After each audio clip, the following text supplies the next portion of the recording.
Sometimes it's wrong to do it for the plot. Hi, I'm Nia. Welcome back to another writing vlog. Today I'll be working on Project Fortune. If you're new here, hi. Project Fortune is the first book in a fantasy series that I'm working on. Today I'm going to be talking about tactics and how to use them in your writing to create more believable and dynamic characters and dialogue.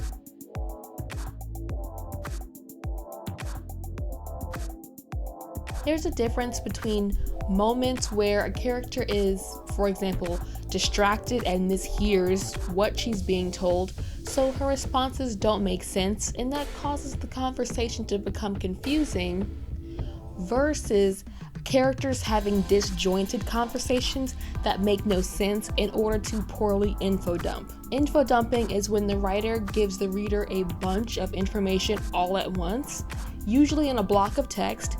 It can be about anything, a character, a relationship, backstory, world building, etc. and so on.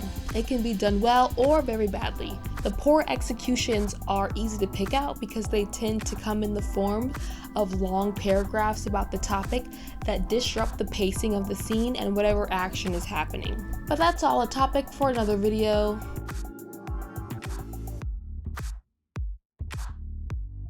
Your personal dictionary. Let me clarify some things by defining the words that I'm using today. Beat. A beat in drama is any individual instance of change within a scene.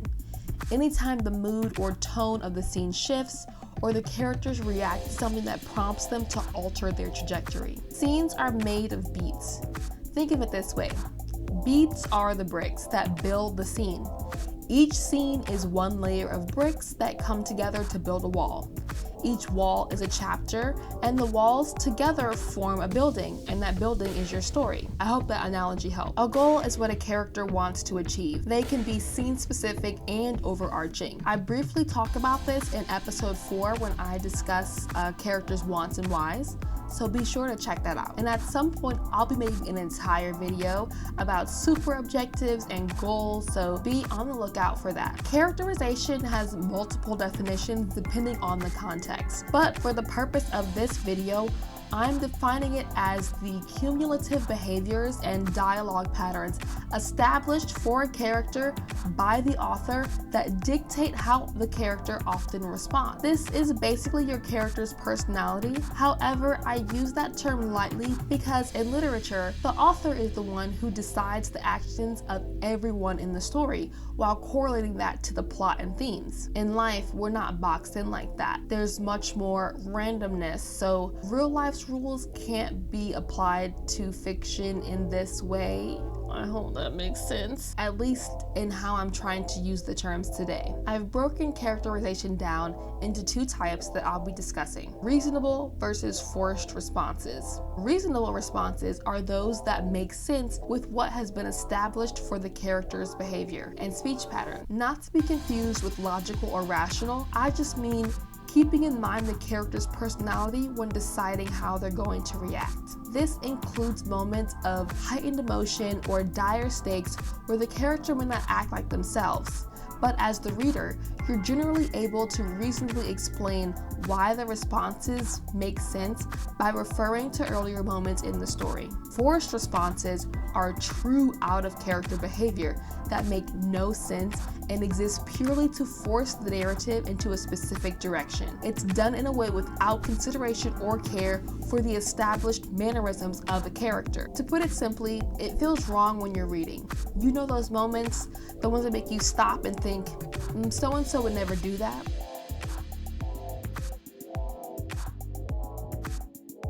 It's all about the justification. It's a bit hard to explain, and I'm trying my best not to confuse you by mixing up my language. Just to clarify, characters act in contradictory and out-of-character ways frequently, and they should. That makes them interesting. But these out-of-character moments still need to be grounded in actions that are realistic to the character. The timid, shy girl finally speaking up for herself is out of character, but over the course of the story, the reader has seen how she's gathered the strength to finally do so. And when she speaks up for herself, she might be soft-spoken or she might yell. It all depends on the personality that you've crafted for her. What she's not going to do is go on a vehicular rampage. Unless you've escalated the emotional tension of the story enough for that reaction to make sense. While surprising, I guess the point I'm trying to get across is that even the out of character and contradictory responses your characters have still require justification. Sure, you can accomplish the same plot points regardless, but a reasonable response creates interesting character-driven progressions of plot, while a forced response shoehorns in those same points in a way that's inorganic, throws off the momentum and pulls the reader out of the story. Crafting dialogue. I mentioned in a previous video that when I write dialogue, the first draft is in a play/script format. No descriptions except for what is commented on in the dialogue, no action except for those that impact the scene, and I also use abbreviations and shorthands to make it all quicker. Example, interior, living room, evening. Storming outside, branch crashes through the window, leaky ceiling drips rainwater onto the characters throughout the convo, which causes them agitation, and then a power outage happens. If you read a play, for the most part, it's all dialogue. An actor's job is to interpret the scene based on the events happening and the subtext in the play. There are numerous outcomes to how a scene could be played. If you've ever seen a production formed by different casts, then you can see how each actor interprets the same scene. Or a broader example would be the people who've all played Spider-Man in the movie franchises, for example, and how differently they each portray that same character. What does this have to do with anything? I just wanted to explain a bit how I study and analyze dialogue, how I learned to approach dialogue in my novels, and why I use the vernacular that I do.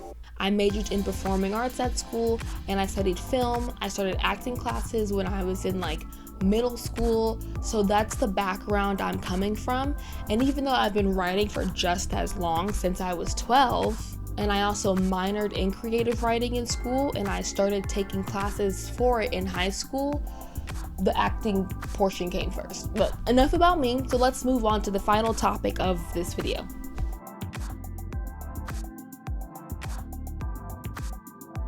Change up those tactics. People change how they move and think as new information is presented to them.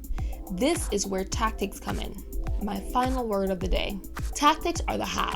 They're actions that your character takes to get what they want and can shift throughout a scene. Bruce Wayne's parents in the alley outside the movie theater. Their goal is to escape alive. First, they surrender. Here, take it all. Doesn't work, so they beg. Please don't hurt my family. Maybe try to distract the robber. Maybe try to run. Nothing works and the tension keeps escalating. Now it's time to fight. These are all tactics that they're using to get what they want in response to the robber's behavior. The shifts in tactics don't all need to be as dramatic as this. They can be more subtle. A more tame example could be that a student needs to convince her teacher to give her an extension on an assignment. First, she flatters the teacher by complimenting their teaching style. This isn't the teacher's first rodeo, so it doesn't work. The student pleads with them to make an exception just this once and vows never to make this mistake again. Tries bargaining by offering something in exchange. Finally, it works. The student gets an extension and the teacher has someone to scrape all the gum off of the dirty desks. In life and in fiction, people and characters employ different tactics to get what they want. This is not exclusively for nefarious purposes. It can apply to anything. Aggravating someone into donating to a charitable cause. Pressuring someone into talking to the guy that they like. Begging your brother to do the dishes for you. Also nefarious purposes too. Manipulating a grieving widow out of her fortune. Threatening your minions to maintain power. Attacking an innocent bystander to thwart the hero. When two or more characters are interacting, they each have their own goal or objective for the conversation, and in order to get what they want, different tactics are used. This is where beats come in. these small moments of mood or tonal changes throughout a scene. If you think of a conversation as a battle or a game, each character's objective is to win the scene. Each beat is a round, and the characters have to try different things to pass each round. How many beats there are is entirely dependent upon your scene and how you choose to break it up. Could be 5 beats, could be 1, could be 15. Now on to how this relates to dialogue. Too often you see this cardboard dialogue where the characters are just saying things, but they're not listening to each other. They're not reacting or commenting on what they're being told. That's not the fault of the characters, that's the fault of the author and it's bad writing. I'm not claiming to be some master author or like I don't have these issues myself, but the point of this series is to get better at writing, and in order to do that, you have to analyze your own failings and shortcomings to discover what's causing them and to work at getting better. So how do you go about fixing this? Let your character lead you. Don't make them say or do out of the blue things to force the plot along. If there's specific information that needs to be conveyed in a conversation, soft outline the natural progression that it could take. If you're not hitting all your bullet points, figure out reasonable ways to introduce those topics in order to steer the conversation. Using the character's environment is a great way to do this. Getting a message on your phone, seeing a picture on the wall, finding a document on your desk, having a news alert flash on the TV screen.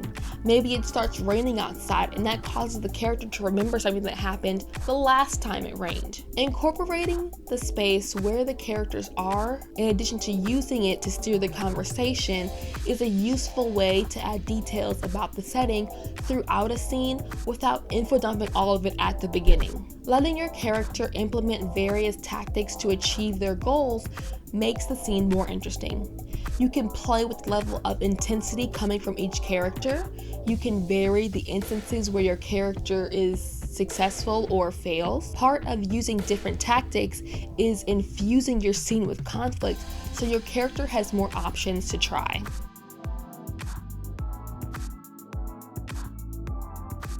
Tactics are how your character gets what they want in a scene.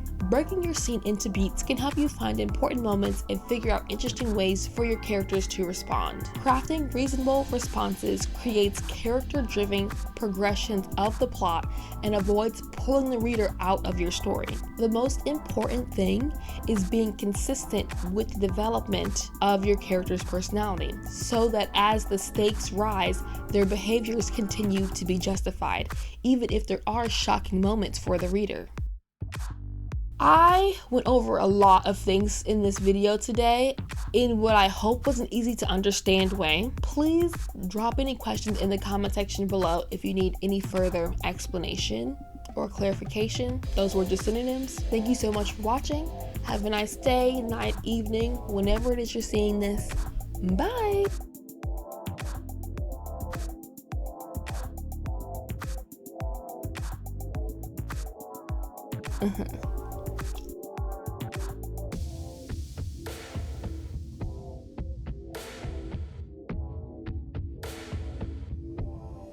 But I don't remember what it was. I hope I got everything done because I'm not recording these. I just did it the one.